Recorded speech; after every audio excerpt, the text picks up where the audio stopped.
saya hormati, perkenalkan, nama saya Anastasia Chandra Sutrisna. Pada kesempatan kali ini, saya akan membawakan sebuah cerita yang berjudul Asal Mula Alun-Alun Tulungagung. Cerita ini saya ambil dari buku Sejarah dan Babat Tulungagung yang ditulis oleh tim peneliti sejarah dan diterbitkan oleh Dinas Pariwisata dan Kebudayaan Kabupaten Tulungagung. Bagaimana teman-teman? Penasaran kan dengan ceritanya? Iya. Sarapan pagi enak rasanya. Hei para penonton, begini ceritanya.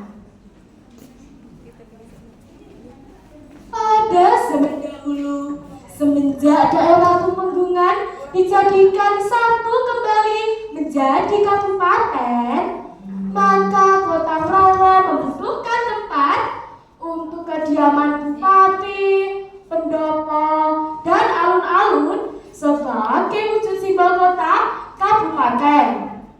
Mulanya yang dibangun adalah daerah Kalabret, kemudian Ringin Pitu. Namun, karena tidak ada persetujuan musyawarah dari para Tumenggung, maka pembangunan di dua tempat itu tidak berhasil. Untuk mengatasi keadaan itu, akhirnya dilaporkanlah ke pihak Mataram. Dari Mataram mendapatkan petunjuk untuk membangun pusat kota di sebelah utara Wajak dan menyumbat truk air yang ada di sana. Ternyata untuk menyumbat truk air yang besar itu tidaklah mudah. Air terus-menerus mengalir sepanjang hari. Kricik, kricik, kricik, terdengar dari segala penjuru. Nah, karena usaha untuk menyumbat truk air mengalami masalah, akhirnya pemerintah memanggil seseorang yang sakti. Beliau bernama Kiai Abu Mansur atau Kiai Qasim. Kiai Abu Mansur dimintai pertolongannya untuk membangun alun-alun itu. Yang terhormat Kiai Abu Mansur, kami memohon pertolonganmu dalam pembuatan pusat kota, khususnya alun-alun di Rawa itu. Baiklah, akan saya bantu dengan sekuat tenaga temanku, tapi dengan syarat izinkan saya untuk melaksanakan beberapa kegiatan yang berhubungan dengan tugas itu, tuanku. Baiklah, apa yang perlu kami siapkan, Kiai? Kepok bule, kerbau yang bulunya berwarna putih sebagai seserahan, tuanku. Sebuah tujuan mulia demi rakyat Kadipaten Belawa, mereka memohon bantuan kepada Tuhan Yang Maha Esa dan juga melakukan usaha. Andil tirakat Kiai Abu Mansur pun turut membantu. Terwujudnya pembangunan pusat kota itu.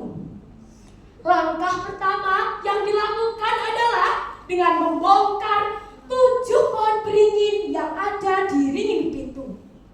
Lalu bantuan sarana gaib juga dilakukan, yaitu dengan bantuan roh halus yang bernama Cikang Jaya dan Luntang Jaya untuk menunggui penyumbatan air itu. Cikang Jaya, Luntang Jaya, kemarilah, aku memanggilmu.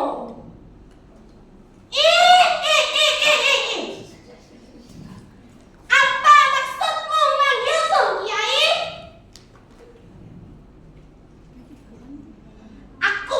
bantuanmu dalam pembuatan pusat kota dan penyumbatan air ini yang ada di tengah kota ini. Kalian akan dibantu dengan seekor kerbau bule yang akan memandatkan tanah penyumbatan air ini. Baiklah, kasugihan dakwah Kiai akan kami bantu dengan sekuat tenaga dan dengan sebaik-baiknya. Sebuah tujuan mulia untuk kadipaten.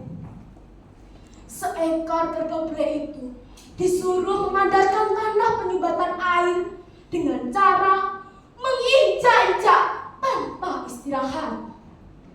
Terdengar suara gedebuk, gedebuk, gedebuk. Suara hentakan kaki di tanah yang terus berulang kali dan disertai suara luluhan seekor kerbau bule itu.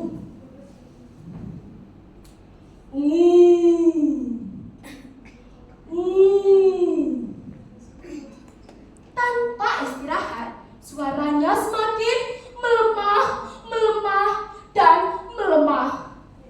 Dan tiba-tiba, gedebuk. Seekor kerbau bule itu terjungkal ke tanah hingga akhirnya mati. Bangkainya pun dikubur di dekat mata air yang tanahnya diinjak-injak tadi sebagai seserahan. Bersamaan dengan itu, mata air tidak memancar lagi. Lalu dibuatkan saluran air dari Kali Jenes yang menuju ke Kali Rawo. Setelah berhasil menyumbat air itu, Adipati pun mengucapkan terima kasih kepada Kiai Abu Mansur. Nah teman-teman, begitulah cerita riwayat terbangunnya alun-alun Tulungagung. Demikianlah cerita dari saya. Demikian cerita dari saya. Semoga bermanfaat bagi kita semua.